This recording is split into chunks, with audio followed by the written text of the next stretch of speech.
Alright guys, morning. Hope you are well. It's Saturday morning. This is the latest preview for a fight ever, probably in the history of fight previews, but I had a really busy day yesterday. I didn't get around to doing it. I really wanted to, but I'll be honest, I got home from work. I'll be doing some stuff in the morning before work. I was just really knackered. So I'm going to quickly do it, edit and put it straight up there now. So Dave Allen versus Johnny Fisher 2, or Johnny Fisher versus Dave Allen 2 again, if you're particular about those type of things. I'm not going to go over the first fight much because we've been over it a few times. We know the controversy. I think Dave Allen won the fight 6-4. Most people think Dave Allen won the fight. The weigh-ins were yesterday. Okay, so I'll tell you my pick in a second and why I'm going for my pick. But the weigh-ins were yesterday. I was very surprised when I saw Dave Allen on the scale with such a huge belly. Okay, so he's his career heaviest weight. I'm not saying, obviously, people holding extra body fat can't fight because they can. One example I always think of in that sense is Big Country Nelson from the UFC. He always, when he used to win, and he'd usually win by knockout, he'd get on the cage and rub his belly and, you know, make a joke of the fact he had a massive belly. He's nicknamed Big Country Nelson. There are a lot of big boys in combat sports. It's fine. There's nothing wrong in general with holding a bit of extra body weight. Genetically, some people struggle to just get rid of it. Some people can just be shredded. Some people can't, and they'll always hold non-functional weight, as they call it, which is fair enough. You know, as you get older, if you're a man, it's harder to stay like lean and stuff like that. It's cool. But I was very surprised that 265 pounds is very, very big. It's very, very big. And he's about 6'3", or something like that.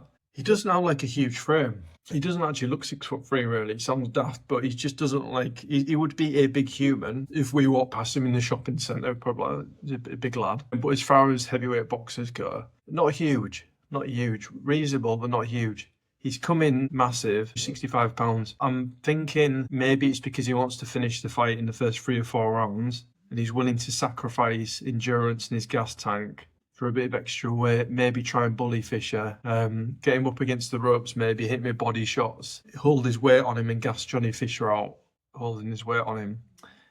That's the only thing I could think of, really. I think Dave Allen, he said himself in the past he's not always taken fights seriously, and I've even heard him use the expression pissing it up the wall. So I've even heard him refer to himself pissing his career up the wall when he's had opportunities, just not really grasped it with both hands. Regarding the weigh-in yesterday, Dave Allen, Johnny Fisher was about 245. He looks very lean. I mean, genetically, Johnny Fisher he's probably not the type of guy that can get really shredded unless he drops another like 25 pounds or something.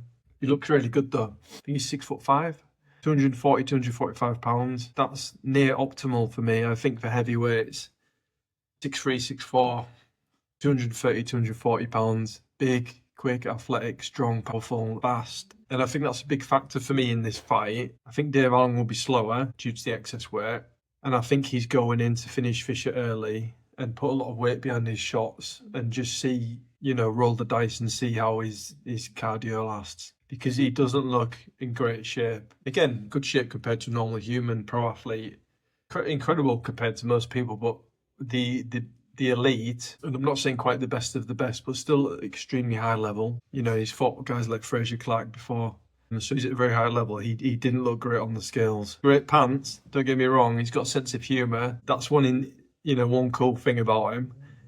But he didn't look good. From a fan's point of view, I don't know what the pros will say. I'm pretty sure there'll be quite a few strength and conditioning people that will have opinions on it. The pundits. I just checked out G-Man's video, which I enjoyed.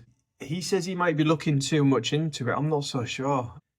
He just didn't look great. And I saw a video a couple of days ago and he was with his strength and conditioning coach in London, and I thought he's got a strength and conditioning coach. It looks like he's taking it really seriously. Maybe not. I don't know if it's part of a plan, but I'm not sure when the plans can always work when you're putting on extra weight to try and get more weight behind your shots and be a weight bully, I guess. Tyson Fury tried it against Usyk.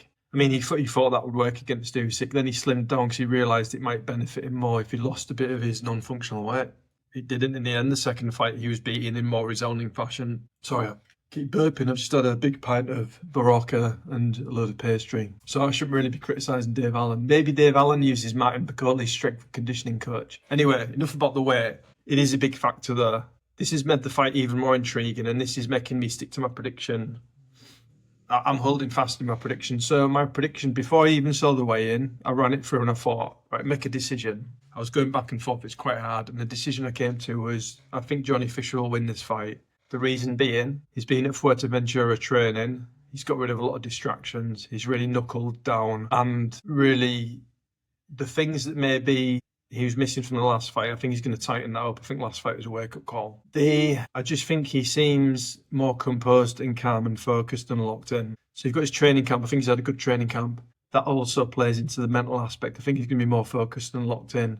I think they'll have watched the previous fight a lot of times. And I think third, and I can't help but mention it again, the weight is now a big factor for me. Fisher's coming in later. I think he'll be the faster man with the better gas tank this time. We could be looking too much into Dave Allen's right. I don't think we are. I don't think he's taking it seriously. If he proves us wrong, great. It's a great Rocky-esque movie style finish. If he wins this fight, and fair play, he won the last fight, so it could be calmer, but he doesn't like he's taking that seriously. I think Fisher will be fitter this time, more mobile. And I think this time when Dave Allen goes to hit him with the shots he caught him with last time, he won't be there because he'll be using his energy systems that he'll have modified.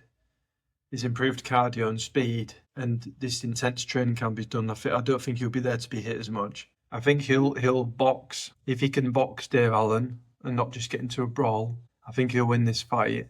And although I was very tempted to say a late knockout for Johnny Fisher, which shows how confident I am that his cardio and his energy systems are going to be modified to suit the pace of this fight, I'm going to go for a decision win for Johnny Fisher. I don't think he'll be dominant, but I think he'll win. I think he'll win by a couple of rounds. Not dominant, Johnny Fisher for the decision. I don't think it'll be controversial this time. I think it will be close still, but clearer who won it, and I think it will be Johnny Fisher this time, not Dave Allen. I'm really not sure about Dave Allen's weight. I could see him gassing out in 4 or 5 rounds. It could actually be the opposite of what happened in the last fight. I could actually see him going hell for leather, hell bent for leather, Judas Priest reference there, gassing out a bit, and I could see Fisher's improved fitness and cardio and all the other S&C stuff he'll have been doing coming to the forefront and him just taking over and turning the screw as it gets to the later fights. By rounds 9 and 10, I reckon Dave Allen will be pieced up a bit. He'll be showing marks of being in a bit of a brawl. Fisher as well, probably, but I've got a feeling rounds 9 or 10, Allen will be showing the wear and tear and he'll have taken a bit of a beating. Although I'm not saying it'll be a dominant fight. I've gone back and forth with this one, but I thought make a decision, put it out there. I'm going with Johnny Fisher. I'm going with a decision win for Johnny Fisher. It will be a clear victor this time, although not dominant. And I think a big factor in this fight, we've talked about Dave Allen's weight, I think it will be the cardio and the endurance of Fisher will have improved. And I think his focus will have improved. And I think he's a smart guy. He knows, he's smart enough to know to not let the crowd that will be baying for blood, they'll be baying for a bit of bosh, and not to coax him into just going into a phone box brawl and potentially get knocked out. So that's my prediction. Fisher by decision. Looking forward to the event. Looking forward to a relaxing day. My phone's on Do Not Disturb. Just for my peace of mind up there. I just want to sort of relax a bit, do some editing, watch some boxing later. I think there's an FA Cup final on, which I'm really looking forward to. Palace, Man City, or is that tomorrow? Anyway, I digress. Thanks for watching as always. Couch Potato Fights. Let me know if you have any comments, like and subscribe. But yeah, the Dave Allen weight thing's already caused a bit of a stir, which it should because it's very intriguing. 65 pounds is very heavy. It's a career heaviest. So what is his game plan? What will his tactics be? I think they could backfire, but obviously, if I'm wrong and we have, again, a Rocky-esque moment, that'd be great. Otherwise, thanks for watching as usual. Have a good day, enjoy the event. I'll do a review once it's been on. Sorry for getting this up so late, but like I said, I've been very busy. Take care, have a good day.